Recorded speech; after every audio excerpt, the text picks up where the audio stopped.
سندھ کے اندر سے نکلنے والے وسائل سے سندھی کو محروم کیا جائے، پھر تمہیں ناپسندیدہ وہ جملے سننے پڑیں گے جو تم کہتے ہو یہ جناب ہم کی ڈکٹیٹرشپ کر کے وطن کو تو لگ کر کے پھر بھی اپنے آپ کو کہنے والے ہم آپ کو روٹی کپڑا مکان دیں گے۔ ارے روٹی کپڑا مکان تو لاڑکانہ کا پورا نہ ہو سکا، پیر پور خاص میں کیا پہنچتا، کراچی میں کیا پہنچتا، روٹی کپڑا مکان صرف محمد عربی کا دین دے سکتا ہے۔ جب غریب کے بچے کو بھوک لگتی ہے تو حضرت عمر کے کاندھے کے اوپر آٹے کی گولی رکھ کے غریب کے دروازے تک لے کے آتا ہے۔ اسی لیے تو آج سندھی بھی آ گیا، مہاجر بھی آ گیا، پٹھان بھی آ گیا، پنجابی بھی آ گیا، بلوچی بھی آ گیا، کشمیری بھی آ گیا، اور آ کے کہنے لگا ایک ہی حل ہے ہماری پریشانیوں کا، پاکستان کا مطلب کیا، دستور ریاست کیا ہوگا۔ جب اقتدار کے اوپر ظالم بیٹھ جائے، جب جناب اعلیٰ سندھ کے اندر سے نکلنے والے وسائل سے سندھی کو محروم کیا جائے، پھر تمہیں ناپسندیدہ وہ جملے سننے پڑیں گے جو تم کہتے ہو یہ جناب کیسے کہا گیا، یہ جناب اعلیٰ سندھو دیش کی باتیں تمہیں جناب تب سننی پڑتی ہے جب اقتدار پہ بیٹھ کے تم ان کا حق مارتے ہو۔ جب بلوچستان سے نکلنے والی گیس اور پٹرول سے حکمران عیاشیاں کرتے ہیں، لیکن بلوچستان کی بیٹیاں اور مائیں سردی اور بارش میں بھی لکڑیاں چن کے اپنے چولہے چلانے کی کوشش کرتی ہیں، پھر اس طرح کی باتیں سننی پڑتی ہیں۔ ان تمام مسائل کا اقتدار حضور کے غلاموں کے پاس آئے، سندھی کو اس کا حق دروازے تک ملے، پنجابی کو، مہاجر کو، پٹھان کو، بلوچ کو، سب کو ایک نظر سے دیکھا جائے، کیونکہ سب نے ایک نبی کا کلمہ پڑھا ہے، اور اس نبی کا کلمہ پڑھ کے ایک رشتے میں یہ بھائی بھائی بن گیا۔ تیرا میرا رشتہ کیا، یہ باب الاسلام میں میں کھڑا ہوں جہاں پنجابیوں سے پہلے اسلام نے آ کے دستک دی ہے، ہمارے پاس اسلام بعد میں پہنچا ہے، آپ کے پاس پہلے آیا ہے، اس لیے دنیا تک آواز آئے۔ آج پھر باب الاسلام کے اندر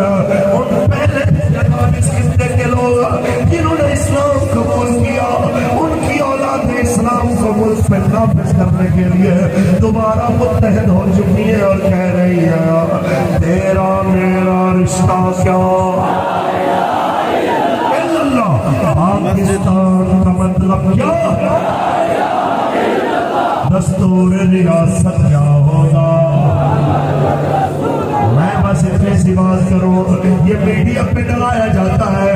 دیکھیں جی سندھ میں گئے تو مسئلہ خراب ہو جائے گا، وہ جی بلوچستان میں گئے تو مسئلہ خراب ہو جائے گا۔ یہ خرابی صرف وڈیرہ شاہی نظام کے لیے ہے، یہ جناب اعلیٰ خرابی صرف غریب کا حق مارنے والوں کے لیے ہے، لبیک والوں کے لیے سندھی مہاجر پٹھان بلوچ کوئی پریشانی پیدا نہیں کرتا۔ سندھی تو کھلے دل کے ساتھ ہمیں سگے بھائیوں سے زیادہ محبت دیتے ہوئے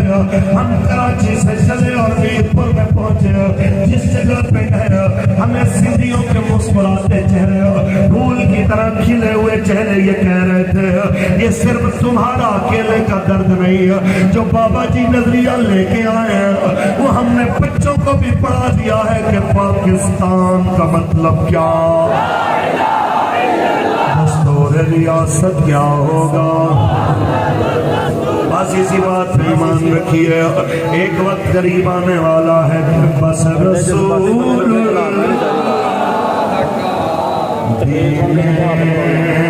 کچھ دن پہلے نعرہ لگایا تھا امریکی غلامی سے آزادی کا، اور اس دوران نیچے سے کسی نے کہا کہ امریکہ کا جو یار ہے غدار ہے، تو چپ ان کی مسئلہ ہے۔ تو مسئلہ یہ ہے کہ